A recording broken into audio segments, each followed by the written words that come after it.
Hey, this is Reverend Bell, and today is, looks like it's just turned 10:06. So happy Monday, beginning to the week for most of you out there. I'm in my new location, and I did get myself a new monitor. However, I don't have the right cable. So I will not be able to hook it up, unfortunately. So I won't have my little pictures this time. But I did order the cable, and it should be here, I don't know, in time for the next podcast. So you will get, hopefully, all signs point to the fact that I will have my really neat pictures for next time. And in the meantime, you'll just have to settle for my wit and good looks, at least my wit anyway. But today, because it was football, I left my football picture up, and the Patriots won, which they beat the Bills. I don't think this is the beginning of anything particularly special, but hey, they're not losing, and they're just came behind the Bills now. So that's good. Thank God for small miracles. Anyway, with that said, I got a few items to go over tonight, and hey, I got attacked by a witch last night. Well, if you stick around, I'll tell you all about that later on, towards the end, I guess. But we have got other things to cover, which are going to be kind of interesting. Excuse me. That was pizza I had earlier on tonight. The Reverend actually decided to be a little naughty today and had potato chips and pizza while he was watching the game. And it was a win-win. We had the Patriots win, and the Yankees got clobbered again for the second day in a row. So it looks really good. I got to thank Jesus tonight again. Anyway, well, let's start with this one of the stranger stories. Now, Mark Sanchez, you know, here's the thing. He played for the Jets, and I didn't like him at first because, was it Bill? Oh, what was it, guys? The loud mouth there with the foot fetish. It'll come to me in a few minutes, but he called him Mark Sanchez, and he's trying to make a big deal out of him. And he looked like for a while there he was going to be okay. He even beat the Patriots in that playoff game, and then of course he fizzles like a lot of the Jets quarterbacks do. And he moved around, and he ended up being, I think, an under 500 quarterback. And he flamed out is what he did. But he actually I guess he was a decent. He cleaned up well. He was a decent looking guy, and he was a pretty well spoken, and he was okay. I mean, he knew the game. He was very he was coherent enough, and I guess he cleaned up, and he was a presentable, and he's passed himself off in the studio. He was a pretty decent guy. He actually had a lot of good insights. I'm trying to remember now at the beginning. Yeah, I think he was pretty decent when he called the game. He wasn't. I think he had a problem. Probably he talked a little too much. People were saying, but I thought he was pretty good, and I thought he was pretty solid. And despite the fact that he wasn't a superstar like Tom Brady, I think he held his own. And overall, yeah, I would say he was a big, strong B plus in the booth. I think I enjoyed listening to him, and he made some good points. Overall, I think, he was a handsome guy and well spoken. And I think he came across okay. And I think for the most part, people liked him. Anyway, despite the fact that he was a mediocre quarterback, he did okay. And then what does he do? Despite the odds, he had a little career going for him, and then he ruins it all by doing something really stupid. And that's last night.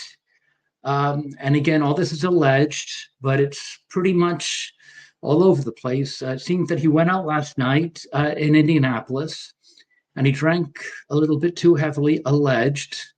And there was a truck driver around 69 years old, and he's one of these guys that go around, and I guess he changes fry later oils. I used to work a little bit with friolators in one of my many jobs way back in the days when I was in college. You got to be careful with friolator oil. You can't just pour it down the sink. And I guess this guy who was 69, he had a hearing aid. He was one of these guys that swapped out friolator oils. And from what I understand, Mark Sanchez, a little past midnight, was for whatever reason doing like wind sprints maybe in the alley, which every former quarterback who played professional football does wind sprints past midnight drunk in alleys in Indianapolis. I don't know. And he pulled his truck up to change the friolator oil, I guess. And allegedly, that was where Mark Sanchez was running his wind sprints. And I don't know what happened, but apparently Mark Sanchez didn't like the fact that the truck was in his way and the guy couldn't hear because of the hearing aid. And fun and frolicking ensued. And somehow the guy leaned in and his hearing aid wasn't in, and Mark Sanchez couldn't relay his objections to his parking there well enough. And somehow, allegedly, that turned into Mark Sanchez body slamming the old man, 69 years old. And then somehow the old man tried to mace him. And I guess that didn't work. And then more fighting ensued. And then the old man took out a knife and stabbed Mark Sanchez. I guess somehow the police got there and arrested. Well, actually, he wasn't arrested. He had to go to the hospital first, both of them. The man had injuries to his face, his cheek, his tongue, I guess, had a hole in it somehow. And he's, I guess he went in the hospital overnight. Actually, both went to the hospital overnight. My understanding was in the morning, Mark Sanchez says he couldn't remember anything at all. I guess something about he remembered grabbing a window, and that was about it. They took him to jail. He got released on a bond for $300. He got hit with 3 misdemeanors, I believe, and had to pay $300 to get out. Last thing I knew, the old man's family said he was still in there with injuries. He was in stable condition, I guess. And that's the last I heard of it. Sanchez is 38 years old, and this man again was 69 years old. He was the grease truck driver, only known by his initials PT. That's pretty much all I know. Mark Sanchez, 6'2", 230 pounds. I don't know I don't know what he's going to claim. I don't see how he can claim self-defense. He's going to get obviously with public intoxication and battery. Mentioned he had to post $300 to get out. That's all I know. I think that's pretty much all there is to know. At the point, that's it. I know that the network pretty much said that they didn't know much about it. They were going to hold back any opinions or any kind of action until they understood more. But that's it. Then they said their prayers and thoughts were with Mark Sanchez and the other guy and their families, and that's all they said. So I don't know. All right, let's move on to our favorite state in the whole world, because only good things happen in Minnesota. We got the witch capital of the world. We got the trans capital of the world. And we just have those wonderful Somalians. And that's what we're going to talk more about right now.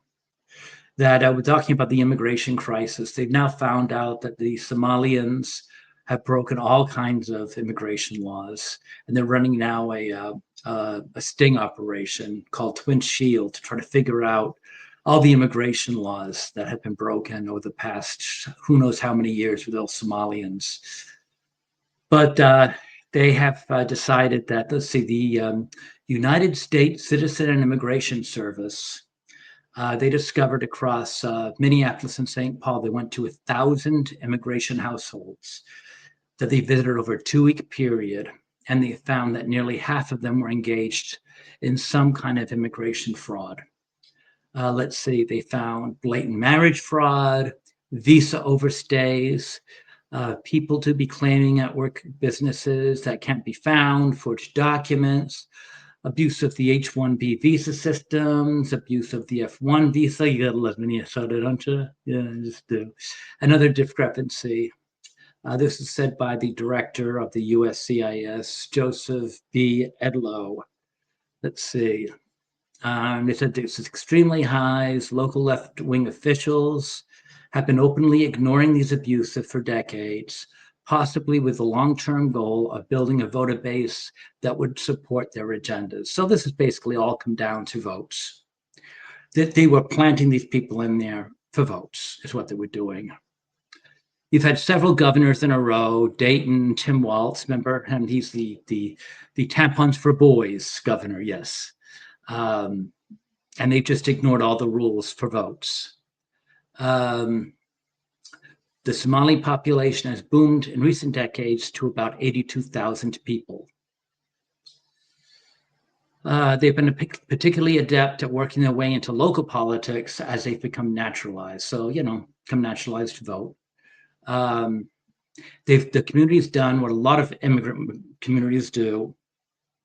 They became empowered, they elected themselves, and they elected their kin to office, city council, school boards, state legislature, and Congress. They've taken over. And this is what Twin Shield that they've been wanting. And they want to see exactly how many of these people that they were going to get. Now, remember, lest we forget, their leader, Ilhan Omar, married her own brother. And if you tell her that she will call you a bigot. She won't deny it or present any evidence that what you're saying is wrong. She will just do what any good liberal does. She'll name call you and walk away. So, but she's not. See, she'll say she's married to the father of her children, but she's not. She's only religiously married to him, nothing legal. It was just a ceremony, which she calls a marriage. Now, let's go on, because we can't say enough bad things. I could sit here actually all day long and talk about Minnesota. As a matter of fact, the witch that visited me last night, we're going to talk about a little later on, is from Minnesota, of course, because, she's a witch. That's where they all come from. But anyway, we'll move on to the next one. Now, there was a big story about Zoran Mamdani from New York, and he is going to be the next New York mayor because of the fact that, as I mentioned in my last podcast, get ready, because I saw that movie again, by the way, that Idiocracy, which is, what did I see that now? I want to say it was on Netflix, but it's not a particularly good movie. But if you want to see your future, you might want to catch it. It's not a bad movie either, though. But it basically is where the whole world just gets really stupid. And that's where I think we're headed, because New York is just going to be the first of many places, because the youth, Generation Z, is going to take over. And I'm absolutely convinced. And if you look at New York, the reason why New York's going to get Mamdani, and there's really no preventing it, is because on all the demographics, it doesn't matter. Even the Jewish children are going to vote for Mamdani. He hates Israel. So they don't even know enough to vote against him. So all the Gen Zs are just, like that movie, Idiocracy. They just have no idea what they're doing. So he's going to get in just because, and, because the young are fools. They don't know what they're doing.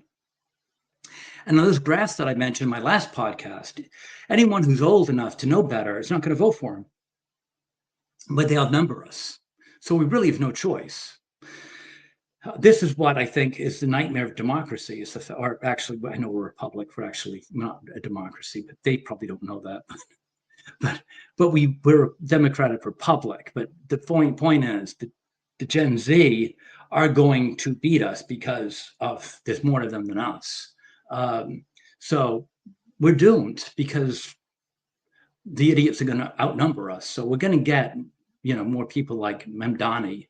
And when he fails in New York, he's going to say it's because they need more of him, and then the younger people are going to agree, and they're going to. So there's no way we're going to win. I mean, we're doomed. There's no doubt in my mind, and it's all because the Generation Z is just going to, buy more of this stuff, and we're dinosaurs. We're the smart ones, and we're just going to be overrun by blithering idiots of the Gen Zs. No doubt in my mind. Anyway, so this is just the beginning. But since I floated that happy thought out there, I'll just continue. But anyway, so he was on the cover of some magazines, some newspapers, because he was with that Ugandan president. What's her name? Rebecca. I'm really bad with these African names, considering I know that I'm married to a Nigerian and I was engaged to other Africans. You think I'd actually, and friends with a whole bunch of others, they'd be better at these names, but I'm not. I even have an African name I can't pronounce. They gave me one and I can't pronounce it. Kadaga, Rebecca Kadaga. She's, I guess, the Ugandan president or whatever she is. I don't really know but anyway, she's in charge of I guess who would be the president. Anyway, and there's a big to do because of the fact that a few years ago they put a law that said homosexuality would be punishable by 14 years, and I think that was probably lenient for them. Their laws I thought were tougher than that. Most of the African nations are really hard on that, and the people here are appalled by that harsh law, and. Yeah, because where it says the Anti-Homosexuality Act and criminalizes consensual same-sex conduct with penalties up to life imprisonment, attempted homosexual acts with penalties of 14 years in prison for the first-time offenses. Okay, and people in this country were, obviously going nuts, and I think it's very arrogant of us. The thing is, Africa's not here, and we have to understand this is a completely different place with different ideas and different cultures. People have to understand this is like, first of all, this is a real weird one because from a religious standpoint, and of course I'm a minister and I'm very religious. From a religious standpoint, first off, it's against the Bible. Okay. Now that doesn't mean my own personal thoughts, and I think I've been over this many, many, many times. My personal thoughts are that I go with the Bible, and that is, it's against the Bible, it's against my religion. Doesn't mean I wish harm on anybody. As I mentioned that the other podcast, people that think that because I don't agree with it that I'm a bad person, I wish bad things, and I don't.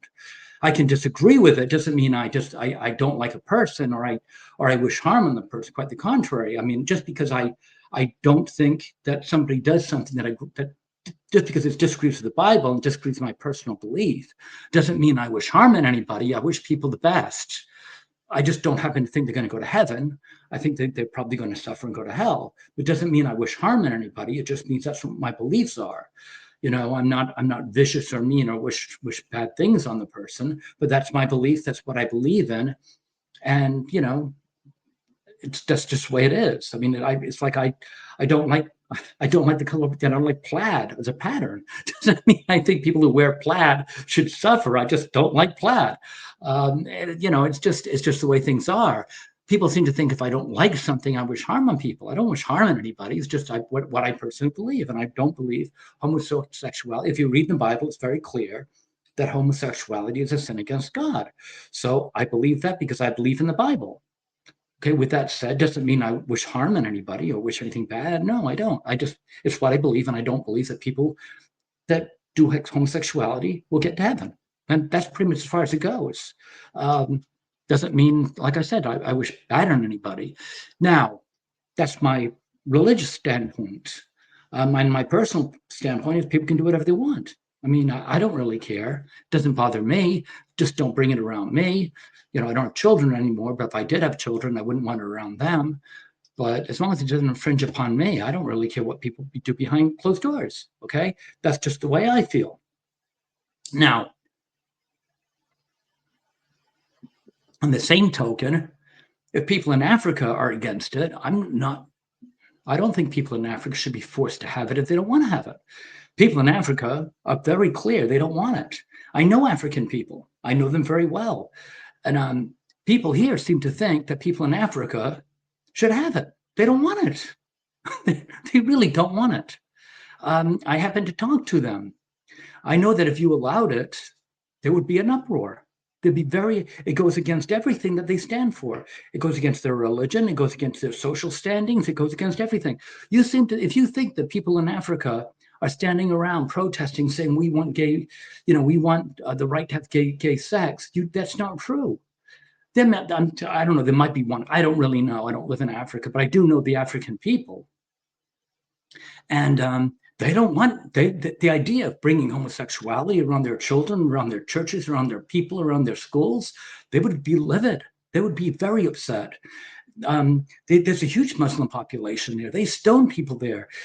If you think there's protest lines about people wanting to get married to husbands, men on men and women on women. No, not at all. You would completely upheaval their whole lives there.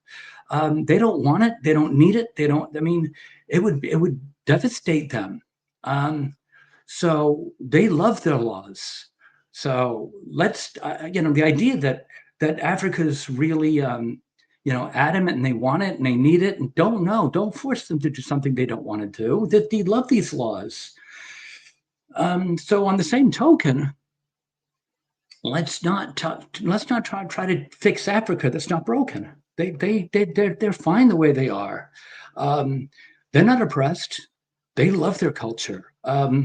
People will get hurt, and there will be lives lost. There will be terrible chaos if you try to force homosexual behavior on these people. No doubt about that. People here, they seem to think that there's a need for them to go around fixing people. It's a two-way street. They're happy the way they are. So I say live and let live. And if they like the way they are, by all means, let them be the way they are. I don't see any need to go around telling. South Africa has homosexuality. Rwanda, believe it or not, has homosexuality, which surprised me a little bit at least. There's a few pockets there, and they're okay with that, and then that's fine. But you can't go to Nigeria. You can't go to Kenya. You can't go to Uganda and start telling them to go around. And I think Madagascar might allow homosexuality too. But you can't go to these countries and start telling them to start having homosexuality. Oh my goodness. Cities will burn. Yeah, no, leave them alone. Let them do what they want to do. I mean, they're fine. They're fine, really. But you think the American way, that's fine. Let's think about America, but don't worry about the other world. Let the other part of the world worry about the other part of the world. Anyway, let's move along after that. Yeah, we got to start thinking every word's America. It's not. All right, what else do we got going here? Oh, let's see.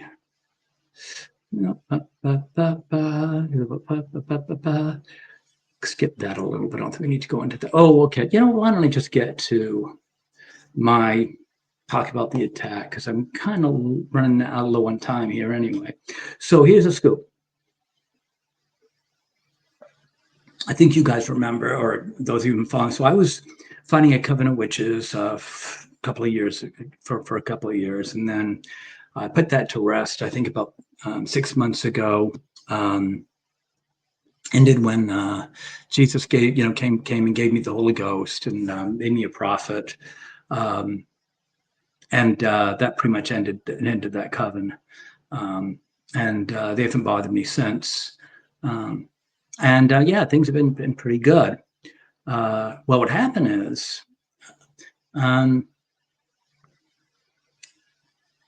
last night I moved to this new location here, and I got this new studio going, and I was sleeping here. And now, before I mentioned it before, the other attacks, I don't even know how many times I've been attacked or how many demons or not really ghosts. They're mostly demons, really. There are no ghosts. That long story. I won't get into this now. If there's a need for me to actually kind of go in deeper into what my experiences were, I will do that. I tend not to talk about it too much, mostly because I really don't know if it's a want or a need to. But anyway, but I just as a quick rundown, I think I mentioned before, but most of the stuff that I have experienced has been, for the most part, I found out to be um, hallucinations, or mostly things that aren't there. And I've seen and heard other things, even the warrant interviews. They've come across some things that have been physical. Um, and a lot of things they've said I've come across too, but they've actually have had more physical contact. Nothing. I don't think I've ever had a situation where anything's been actually physical. Things have moved, but I actually haven't seen things moved. I have experienced where I've had items that were one place and been another, but I've never actually seen them move. But I have actually, I can tell you for a fact, I've seen things go from one floor to another floor in the house that I know they've moved, but I've not actually seen them move. And that's the one thing that I've been looking for, is some physical manifestation of things that actually touched me.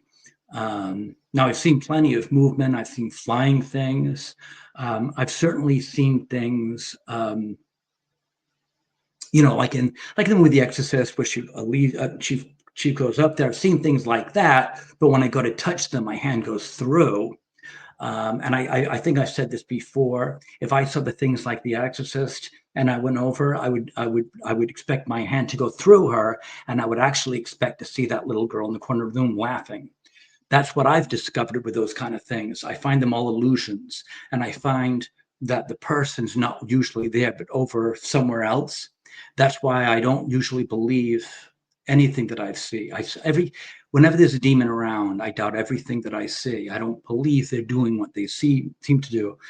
That's why I think all these things that they do that make people go, oh, it's not that impressive. I think they're all illusions. But anyway, I'm digressing. So last night while I was asleep, this was the thing that really kind of surprised me, and I think I know it's a different witch.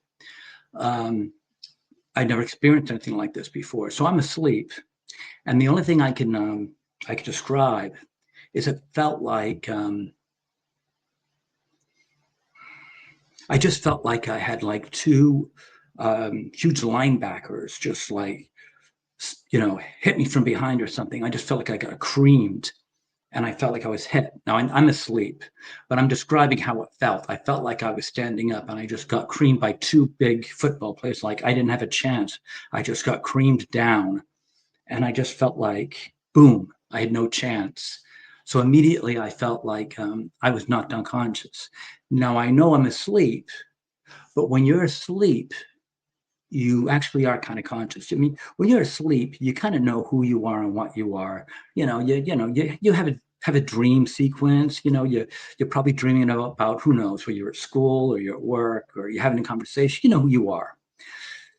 But this like knocked me, and I felt like I was knocked senseless, and they were starting to hit me in my, not only my dream. It wasn't in the dream. It was on a different level. I felt like I was losing consciousness, like I was getting beaten up, although I obviously wasn't. I was just lying in bed, but I felt like I was getting pummeled, like I was losing consciousness. I was losing who I was or where I was. And I remember like not like I was losing consciousness. I forgot who I was, where I was, who I was. I was just getting beaten on. And I started losing like um, losing everything. I started like going blank, and I remember I started to like feel like I was getting snuffed out, and yeah, I ended up going like, where am I going? Who am I? What? And then I remember going, wait, this is not normal. And I started going, wait, fight, fight, fight, and I started to like crawl out of it, going, wait. Who am I? Who am I? And I started fighting. I'm me. And then I started remembering my name. I'm a person. I'm in a bed. where am I? And I started remembering my name. I'm in a bed. Wait a minute. I'm alone in a bed somewhere. And it was really hard. I started climbing out of it, climbing out, climbing out, climbing out. And then it occurred to me that, wait a minute, I'm in a bed. I'm alone. And then I realized my location. And I ended up talking myself out of it. And then I got up and I realized, wait a minute. And that's when I got out of bed and I realized I was under attack. Now, I don't know. It was really tough. I felt like I was in a 15-round fight. I was exhausted. And I don't know where it was going to go. And I have no idea, but I knew I was under attack. And I immediately got down and I said a prayer. And, and I was very angry. I mean, I'm a prophet of the Lord. So I got out my Bible and I started about a 2-hour prayer, and I got the Holy Ghost involved, and I mean, I showed them. I mean, I basically, I got very angry. I don't know what this witch thought she was going to do attacking me. I'm put on this earth to fight witches, so and I know who it was, by the way, and I know because a few days ago Jesus told me to watch out for a particular witch. He saw this coming, and he didn't tell me the particulars, but he did tell me to watch out for somebody, and he saw it coming. So it didn't take me a lot to figure out who it was, and I thank Jesus, and I took care of things. I'm going to continue to take care of things, but I don't know what she was thinking. I'm put on this earth to take care of things like this, so. I don't know why she thought she could pick a fight with me, but anyway, thank the Lord, I took care of it, and But as far as where it was going, I have no idea. I've never faced an attack like that before. I don't know who to ask. I don't really know what was going to become of it. I don't know. I'll tell you what, she's not going to do it again. That I'll take care of. But it was an interesting attack, and that's the problem with it. Is like when something like that happens, the buck stops here. I mean, I wouldn't know who to go to, who to ask something like that. I don't know if there's anybody who knows. I'm not even sure she knows what would have happened. We all. So I don't know. It was a very interesting attack. Don't know where it was going. Don't know what it would have done. Whatever it was, I beat it, and it's not going to happen again. At least not from her. I'll take care of that. But it was interesting, and that's why I'm here, I guess. So I'll take care of it. But it was interesting. That's fun. All right, everybody. Well, that's all I got for now. I hope everyone has a wonderful week and keep the faith. And hopefully you liked it. And if you didn't, we'll come back again when I got my other monitor working, and we'll try again. So everyone, God bless, and have a great evening and rest of the week. Bye-bye.